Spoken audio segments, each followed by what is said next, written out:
They walked right past him every single day. The janitor at the local high school. For 7 years, he mopped the same floors, cleaned the same bathrooms, and emptied the same trash cans. Not once did the teachers invite him to their lunch table. Not once did the principal ask his opinion about the school's problems. Not once did a parent thank him for creating a clean environment for their children to learn. He was invisible. And why? Because in their eyes, he wasn't valuable enough to be noticed. Sure hurts, doesn't it? But here's something that hurts even more. How many of us are just like that janitor right now? Invisible, unnoticed, passed over for opportunities, forgotten when it's time for promotions, ignored when we raise our hands with ideas. The marketplace is brutal that way. It doesn't reward need or longevity or even hard work. It rewards one thing and one thing only: value. That's our topic today, ladies and gentlemen. Becoming so valuable that you simply cannot be ignored. Now, I want you to notice something important. I didn't say appear valuable or convince others you're valuable. No, the key is actually becoming valuable. There's a world difference between the two. One is substance. The other is just show. Let me ask you a question. If your company had to cut 20 of its workforce tomorrow, would your name be safe? Or would you be sweating bullets? Your honest answer reveals everything about your current value. Here's another. If you were to leave your job today, how long would it take them to replace you? A day? A week? Would they even need to replace you at all? Or would your departure create a genuine problem they'd struggle to solve? I'm not asking these questions to make you uncomfortable. Though if you are, that's a signal worth paying attention to. I'm asking because your answers tell you exactly how the world currently measures your value. And if you don't like those answers, well, that's what we're here to change. You see, I've spent decades studying success, not just observing it from afar, but getting close enough to touch it, to smell it, to understand its DNA. And what I've discovered is that success isn't mysterious at all. It follows patterns as predictable as the seasons. And the first pattern is this. Success flows toward value like water flows downhill. It's not just a tendency. It's a law, as certain as gravity. But what exactly is value? That's where most people get confused. They think value is about what they do, their job title, their daily tasks, their to-do list. That's only partially right. Value isn't just what you do. It's what you solve, the problems you eliminate, the headaches you take away, the opportunities you create, the growth you enable. Let me give you an example. Two accountants work at the same firm. Both have the same education. Both work the same hours. Both handle the same number of clients. But one merely processes tax returns, accurately, efficiently, but just processing. The other does the same work, but also identifies tax strategies that save his clients an average of $12,000 each year. Which one do you think commands higher fees? Which one has clients lined up waiting? Which one could leave tomorrow and start their own successful practice? The difference isn't in what they do, but in the value they create. One is replaceable. The other is indispensable. And that brings us to the core principle. To become valuable, you must solve significant problems. The size of your paycheck will always be in direct proportion to the size of the problems you solve. Solve small problems, earn small rewards. Solve big problems, earn big rewards. It really is that simple. But here's the catch. You can only solve problems you're equipped to solve. And that's where personal development comes in. Not as some fluffy, feel-good exercise, but as the most practical investment you'll ever make. Every book you read, every skill you master, every relationship you build, every experience you accumulate, these aren't just activities. They're assets. They're tools that enable you to solve increasingly complex and valuable problems. Think about it. What problems could you solve today that you couldn't solve 5 years ago? If the list is short, you haven't been growing. And if you haven't been growing, you haven't been increasing your value. I know a woman who was working as a basic data entry clerk at a marketing company. She decided to teach herself data analysis in her spare time. Just simple stuff at first. Excel, then some basic SQL, then some visualization tools. Nothing fancy, nothing that required going back to school. Within 18 months, she had transformed her role. Instead of just entering data, she was analyzing it, finding patterns, generating insights. The problems she could solve grew exponentially, and so did her compensation, from $35,000 to $85,000 in under 2 years. Did she work harder? No, she worked smarter. She increased her value. But I need to tell you something that might be uncomfortable to hear. Becoming valuable isn't just about skills and knowledge. It's also about attitude and approach. I've seen brilliant people remain stuck in mediocre positions their entire careers because they brought the wrong attitude to the table. They were talented problem solvers who created new problems with their negativity, their resistance to change, their inability to work with others. Your attitude multiplies or diminishes your value. A positive, solution-oriented mindset might double your value. A negative, problem-focused mindset might cut it in half. The math is that simple. Consider two employees with identical skills. One approaches challenges with enthusiasm, offers solutions instead of complaints, supports team members, embraces change, and consistently goes beyond what's required. The other does the bare minimum, complains about changes, criticizes without offering alternatives, and creates tension on the team. Who's more valuable? Who's more likely to be promoted? Who's more likely to be kept during downsizing? Who's more likely to be recommended for opportunities? The answers are obvious. This isn't about being fake or suppressing legitimate concerns. It's about understanding that how you show up matters just as much as what you know and what you can do. The most valuable people in any organization aren't just competent. They're pleasant to be around. They energize rather than drain. They simplify rather than complicate. They build rather than tear down. So now let's talk about the roadmap to becoming too valuable to ignore. It has 5 components, and I want you to write these down. Master your current job. Second, develop rare and valuable skills. Swords, problems nobody's solving. Fourth, build a network of meaningful relationships. Consistently over-deliver on expectations. Let's break these down. Mastering your current job seems obvious, but you'd be surprised how many people are trying to climb to the next rung while standing on a shaky ladder. They're looking for promotions or career changes when they haven't even mastered their current responsibilities. Excellence isn't optional if you want to be valuable. It's the foundation. Whatever you're doing now, whether it's flipping burgers or running a division, do it with excellence. Be so good at your current job that your performance makes a statement about your character. I knew a young man who started as a receptionist at a law firm, answering phones, greeting clients, basic administrative work. Instead of viewing it as just a job, he made it his mission to make the reception area the most efficient, welcoming part of the firm. He learned every client's name and personal details. He reorganized the filing system to save attorneys time. He documented common procedures so that temps could fill in seamlessly when he was sick or on vacation. Within a year, he was promoted to legal assistant, then paralegal, and eventually put through law school by the firm. Why? Because he didn't just do his job. He mastered it. He turned the reception desk into a platform that showcased his potential. The second component is developing rare and valuable skills. The labor market, like any market, follows the laws of supply and demand. Common skills command common compensation. Rare skills command premium compensation. Look around your industry. What skills are in short supply? What capabilities do companies struggle to find? What problems persist because too few people know how to solve them? That's where the value is. And here's a secret. The most valuable skills are often at the intersection of different disciplines. Someone who understands both engineering and customer psychology.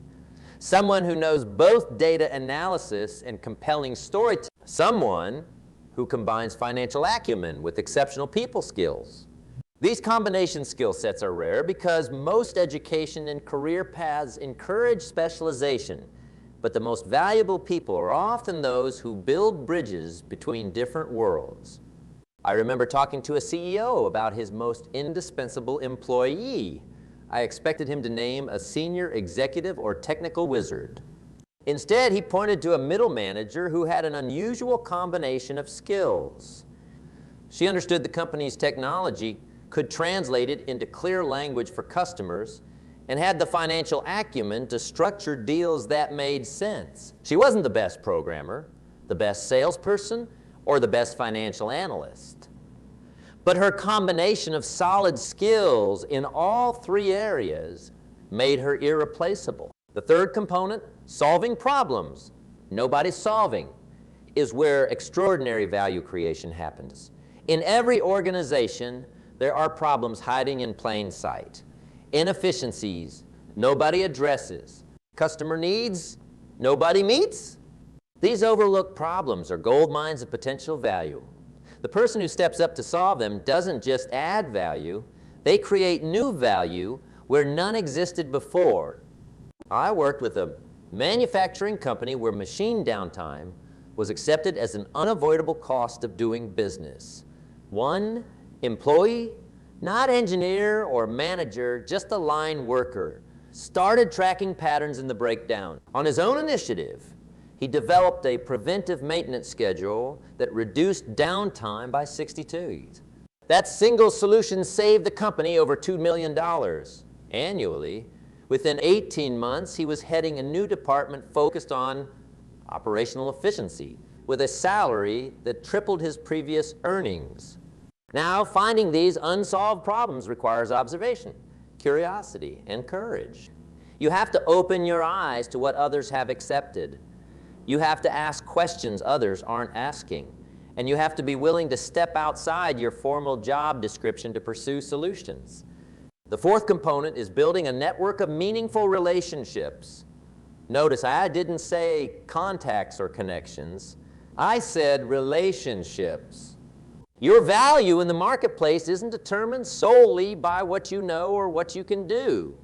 It's also shaped by who knows what you can do, by who trusts you to solve their problems, by who thinks of you when opportunities arise. Some people misunderstand this and think networking is about collecting business cards or LinkedIn connections.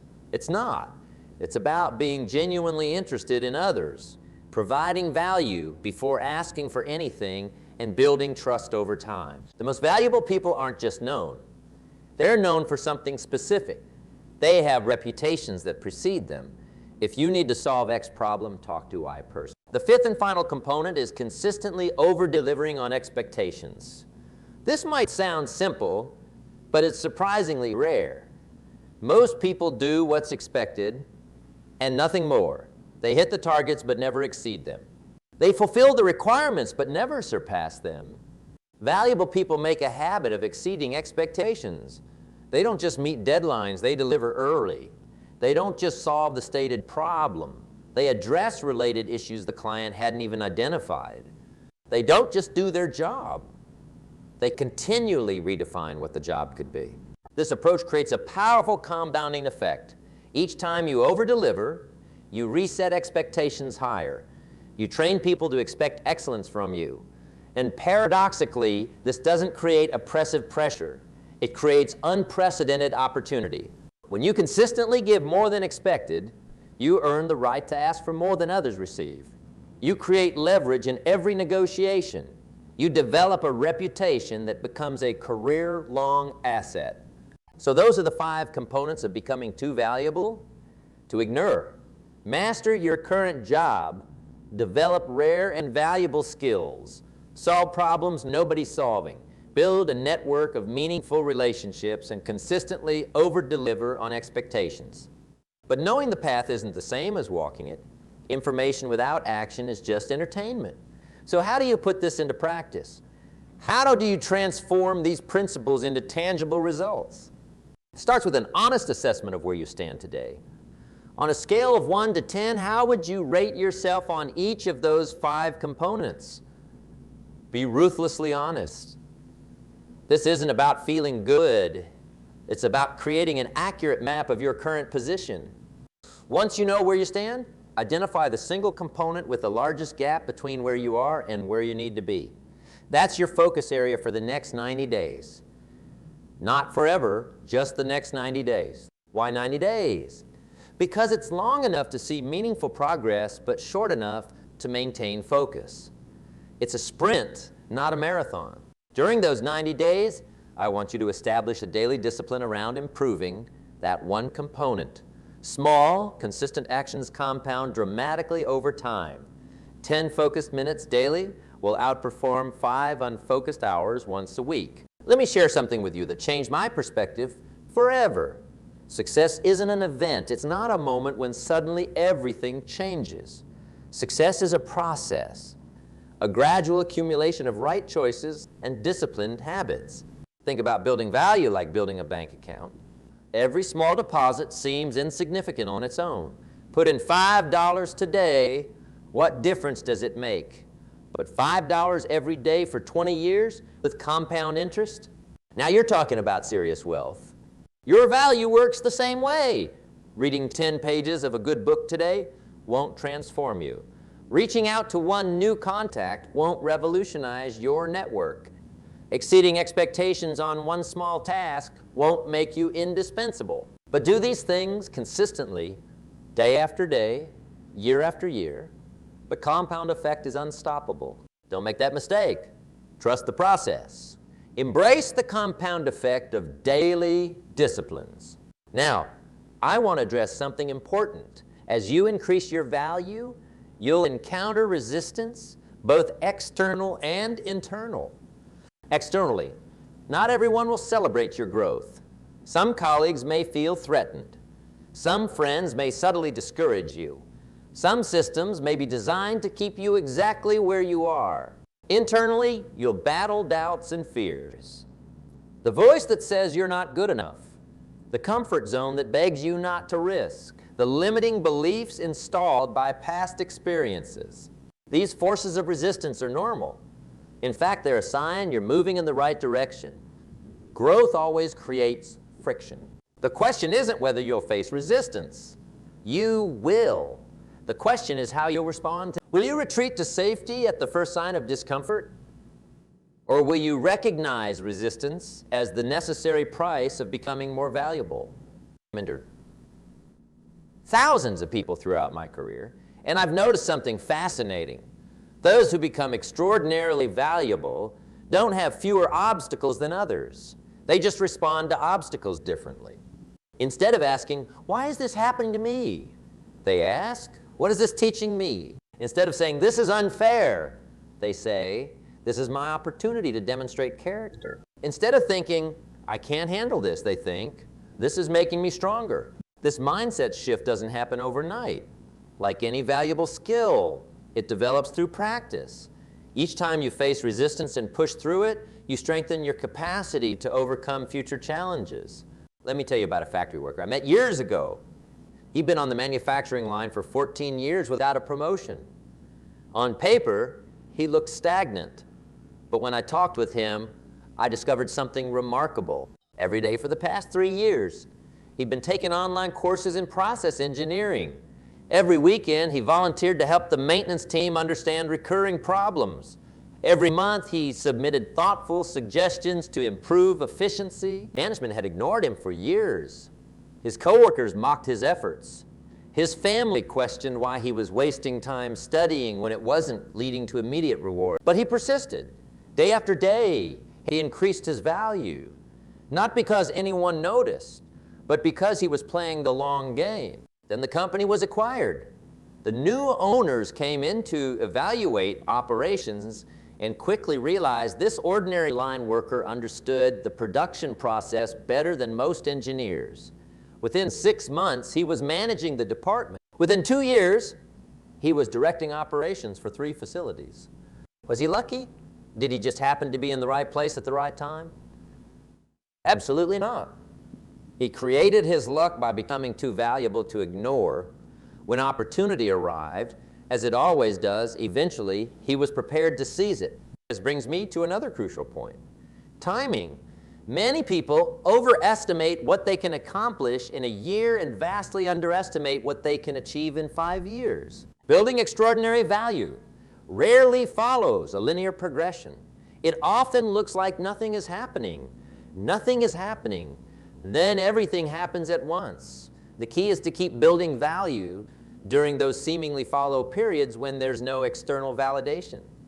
The seeds of your future success are planted in the soil of today's disciplined actions. I want you to imagine something with me. Imagine it's exactly 1 year from today. You've spent the past 365 days deliberately increasing your value across all 5 components we discussed. You've mastered your current responsibilities so thoroughly that you make them look easy. You've developed skills at valuable intersections that few others in your field possess. You've solved persistent problems that everyone else accepted. It's just the way things are. You've built genuine relationships with key people in your industry or organization. You've consistently exceeded expectations until excellence has become your personal standard. How different would your professional life be? How much more would you be earning? What new opportunities would be opening for you? How differently would people treat you? The answers to these questions reveal the cost of remaining as you are. They quantify what you lose by not increasing your value. And that brings me to a sobering truth. There's no neutral ground here. In today's rapidly changing economy, you're either increasing your value or watching it depreciate. Standing still is actually moving backward as the world advances around you. Think about skills that were valuable just 10 years ago that have been automated or outsourced today. Think about companies that dominated their industries only to become obsolete because they failed to evolve. The same forces that disrupt industries and organizations also apply to individuals. Your knowledge, skills, and capabilities have a shelf life. They're either appreciating or depreciating assets. This isn't meant to create anxiety. It's meant to inspire urgency, a healthy recognition that today matters, that this week matters, that the choices you make right now are shaping your future market value. Every day, you're creating your future autobiography. You're writing your professional story with each decision, each habit, each action or inaction. Will that story be one of increasing value, expanding opportunity, and growing impact? Or will it be a tale of stagnation, unfulfilled potential, and gradual irrelevance? The choice is yours, and it's a choice you make not once but daily. I've spent decades studying the difference between those who thrive and those who merely survive in their careers. The distinguishing factor isn't intelligence, credentials, or even natural talent. It's their commitment to continually increasing their value regardless of external recognition or immediate reward. The most successful people I've ever met share one characteristic. They're in constant state of growth. They're always learning, always developing, always expanding their capabilities. Not sporadically, not when it's convenient, but as a fundamental way of life. And that's the invitation before you today. Not just to understand these principles intellectually, but to embed them into your daily existence. To make the pursuit of greater value as natural as breathing. So let me ask you directly, what single action will you take today to increase your value? Not tomorrow, not next week, not when things calm down or when the timing is better. Today, will you master a specific aspect of your current job that you've been doing adequately, but not excellently? Will you begin developing a valuable skill at the intersection of different domains? Will you identify and start solving a problem that everyone else is ignoring? Will you strengthen a key relationship by providing unexpected value? Will you find one way to exceed expectations on a current project or responsibility? The answer doesn't matter as much as your commitment to action, because actions, not intentions, create value. Let's talk about another dimension of value that's often overlooked. Your ability to communicate your value effectively. Many people make the mistake of thinking that great work speaks for itself. It doesn't. Value that isn't communicated often goes unrecognized. This isn't about bragging or self-promotion in an obnoxious way. It's about learning to articulate the problems you solve and the results you create in clear, compelling terms. It's about making your value visible without diminishing yourself in the process. Think about it. How many talented people do you know who are chronically undervalued? They work hard, they solve problems, they deliver quality. Yet they're overlooked for opportunities, underpaid for their contributions, and underutilized by their organizations. In many cases, the missing piece isn't value creation, but value, communication. They haven't learned how to frame their contributions in terms that matter to decision makers. Simple framework I want you to remember. Results, not at activities. When you communicate your value, focus on outcomes, not inputs. Don't talk about how hard you worked or how many hours you put in. Talk about problem solved, efficiency gained, revenue increased, costs reduced, customers satisfied. A weak value statement sounds like this. I worked really hard on the Johnson account, putting in lots of extra hours and attending every meeting. A strong value statement sounds like this. I increased retention on the Johnson account by 32, leading to $450,000 in additional annual revenue by identifying and addressing 3 key pain points that previous account managers had missed. See the difference? The first statement asks for recognition based on effort. The second demonstrates value based on results. This distinction becomes even more important as you advance in your career. At higher levels, nobody cares about your effort. They care about your impact. They care about the difference between what existed before you took action and what exists after. I coached an extremely talented marketing director who was frustrated by her company's refusal to promote her to VP. When I asked her to explain why she deserved the promotion, she talked at length about her dedication, her creativity, and her willingness to take on additional responsibilities. What she didn't mention, what she had never effectively communicated to her superiors, was that the campaigns she had designed had doubled customer acquisition rates while reducing cost per acquisition by 40. She created millions in value, but had never framed her contributions in those terms. When she learned to communicate her value in the language of results, her career trajectory changed dramatically. So as you build value, also build your capacity to communicate that value effectively. Learn to quantify your contributions whenever possible. Connect your activities to outcomes that matter to your organization or clients. Develop the ability to tell a compelling story about the problems you solve. Now, there's one final aspect of becoming too valuable to ignore that we need to address: the courage to leverage your value. As your value increases, opportunities will emerge to negotiate better compensation, to take on more significant responsibilities, to access resources and support that were previously unavailable to you. Seizing these opportunities requires courage. It requires being willing to have uncomfortable conversations. It requires taking calculated risks. It requires stepping beyond the familiar into new territory where success isn't guaranteed. Many people do the work to build substantial value, but lack the courage to leverage that value. They wait to be recognized rather than advocating for themselves. They hope that someone else would champion their advancement rather than becoming their own strongest advocate. But here's the reality. In most cases, the world will initially undervalue you. Systems tend to resist recategorizing people. Organizations have inertia that maintains the status quo. If you want the full benefit of your increased value, you must be willing to disrupt that inertia. This doesn't mean making ultimatums or demands. It means having thoughtful, strategic conversations where you align your contributions with appropriate recognition and opportunity. I remember a software developer who had transformed his company's product, creating features that had dramatically increased user engagement and retention. He had clearly become one of the most valuable individuals in the organization. But his compensation hadn't changed to reflect this new reality. For months, he silently resented this disconnect. He considered leaving but didn't want to abandon the product he had helped build.